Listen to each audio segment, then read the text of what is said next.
இயேசுவின் நாமத்தினாலே அன்பின் வாழ்த்துக்கள்.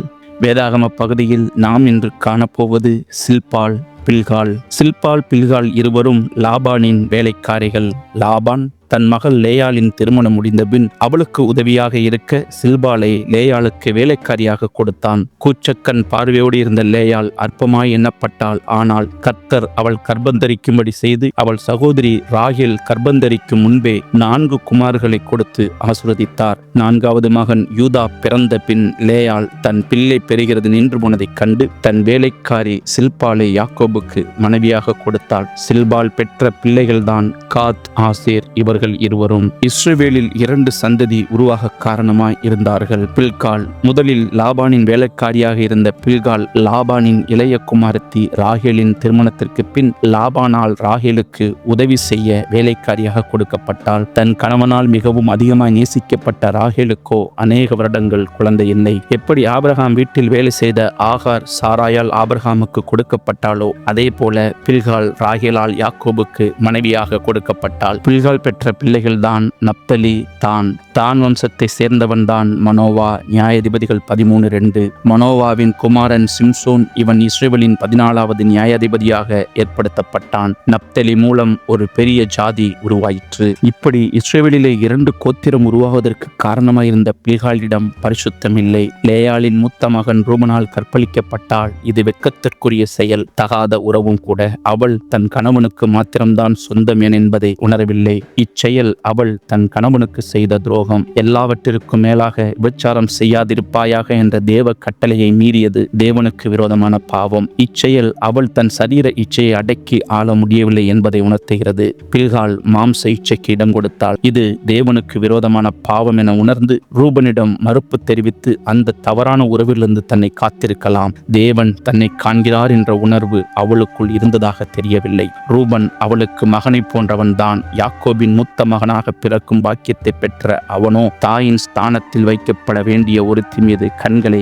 மேயவிட்டான். ரூபன் ஒரு கணம் தழும்பி விட்டான். இச்செயல் ரூபனின் தகப்பன் யாக்கோபை கனவீனப்படுத்தியது, அவமானப்படுத்தியது, பெரிய விபரீதத்தை உண்டு பண்ணியது.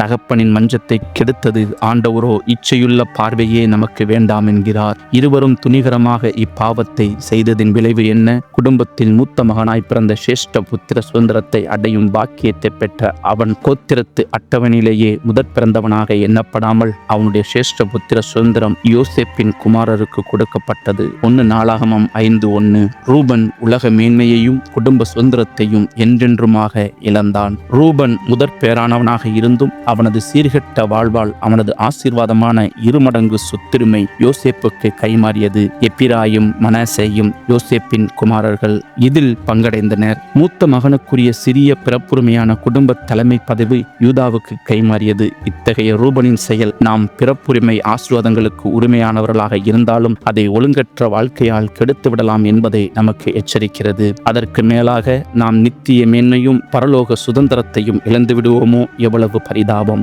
உரியாவின் மனைவியாய் இருந்த பத்சேபாள் தாவீது பாவம் செய்ய அழைத்தபோது மறுப்பு தெரிவிக்காமல் உடன்பட்டது போல பில்காளும் ரூபனுக்கு மறுப்பு தெரிவித்ததாக தெரியவில்லை. யோசேப்பு போத்திபார் மனைவியோட பாவம் செய்ய மறுத்தது போல பில்காள் எதிர்ப்பு தெரிவித்து விலகி ஓடியிருந்தால் காரியம் மாறுபட்டதாய் இருந்திருக்கும். ஒருவேளை ரூபன் சிரேஷ்டபுத்திர பாக்கியத்தின் ஆசீர்வாதங்களை பெற்றிருப்பான். வேதாகமத்தில் பல பகுதிகளை நாம் அதிகமாய் திருப்பி பார்ப்பதில்லை. அவற்றில் பில்காள் ரூபனின் செயல் ஒன்று. சில இடங்களில் வீட்டில் வேலை செய்யும் பெண்கள் இப்படிப்பட்ட துன்பங்களை சந்திப்பதுண்டு. அநேக ஊழியர்களிடம் தங்கள் பிரச்சனைக்காக ஜெபிப்பதற்கு அல்லது ஆலோசனை கேட்பதற்கு சென்ற பெண்கள் இப்படிப்பட்ட அவலங்களை சந்திப்பதுண்டு. இன்றைய நாகரிக வாழ்க்கையில் வகுப்பு தோழர், உடன் வேலை செய்பவர், கற்றுக் கொடுக்கும் ஆசிரியர் ஆகியோரோடும் பஸ் நிலையம், ரயில் நிலையம், நூலகம், பல்கலைக்கழகம், கம்ப்யூட்டர் தொடர்பு பணியிடங்கள் போன்ற பல இடங்களில் ஆண்களும் பெண்களும் சகஜமாக பழக வாய்ப்பு அதிகம். எதிர்பாளரோடு தனிமையில் இருப்பதை தவிர்ப்பதே சிறந்தது. நாம் யாருக்கு சொந்தமானவர்கள் என்பதை மறந்துவிடக்கூடாது.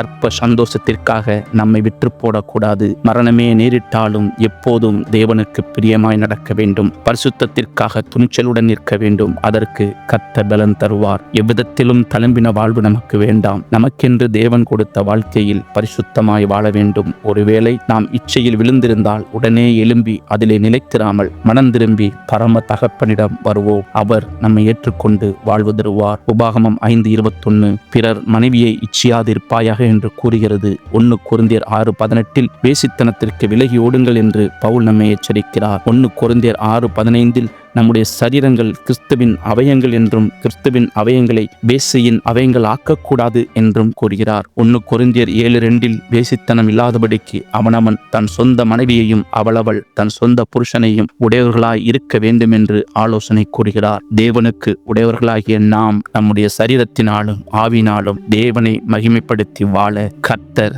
நம் அனைவருக்கும் உதவி செய்வாராக. ஆமேன்.